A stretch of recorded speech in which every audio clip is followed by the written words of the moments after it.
Good day everyone, I'm Jessel Mayfarer from BSN3H, and for today's video, I'm going to perform the return demonstration for oxygen administration by nasal cannula. Oxygen administration is a process by which supplemented oxygen is administered in a high concentrated than atmospheric air. Nasal cannula are used to deliver oxygen to a low flow or moderate concentration that is required. It means the amount of oxygen that is being inspired is depend on the patient breathing pattern. The goal is the patient exhibit an oxygen saturation level with the acceptable parameter.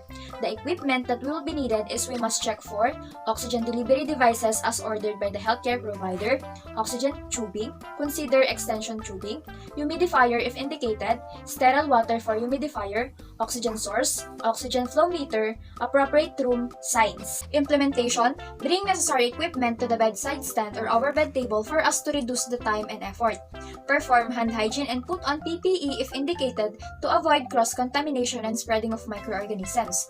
Identify the patient using patient identifier, wristband, and door tag. Close the curtain around the bed and close the door to the room if possible. This is for the client's privacy and comfortability. Explain what are you going to do and the reason for doing it to the patient. Review the safety precautions necessary oxygen is used. Place no smoking sign in appropriate areas.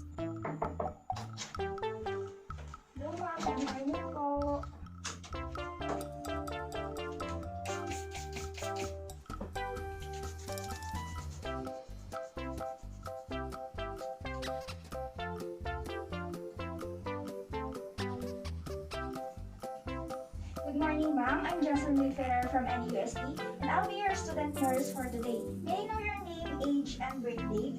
My name is Danica Kaites Mendoza. I'm 12 years old and my birthday is on July 18, 2009. Okay, ma'am. So for today is I'm going to administer an oxygen via nasal cannula. It is a therapy that corrects your alveolar or tissue hypoxia. And this procedure is very quick and it won't hurt you. Is that okay with you, ma'am? Connect the nasal cannula to oxygen setup with humidification. If one is used, adjust flow rate as ordered. Check that oxygen is flowing out of prongs. Place prongs in patient nostrils. Place tubing over and behind the ear with the adjuster comfortably under the chin. Alternately, the tubing may be placed around the patient's head with the adjusters at the back or base on the head. Place the gauze pads at the ear beneath the tubing as necessary.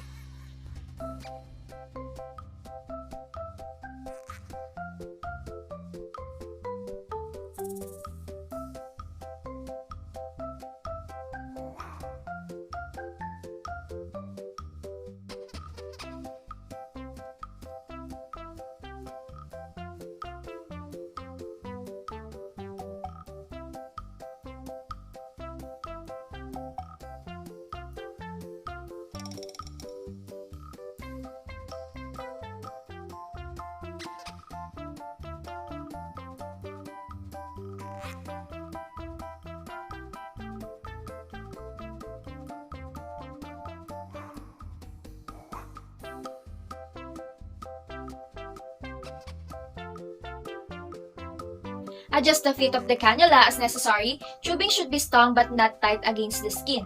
Encourage the patient to breathe through the nose with the mouth closed. Okay, ma'am. You may breathe to your nose and your mouth should be closed po. Reassess the patient respiratory status, including respiratory rate, effort, and lung sounds.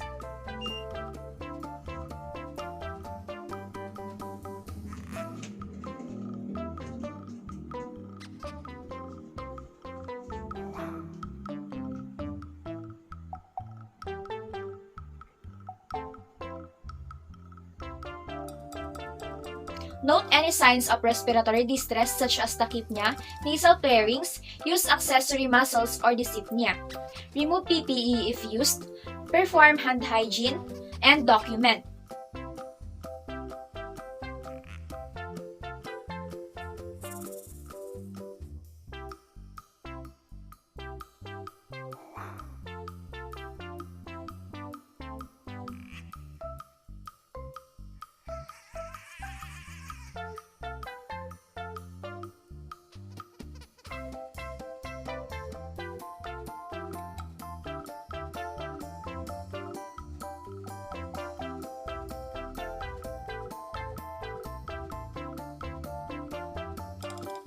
Put on clean gloves, remove and clean the cannula, and assess the nares at least every 8 hours or according to agency recommendations.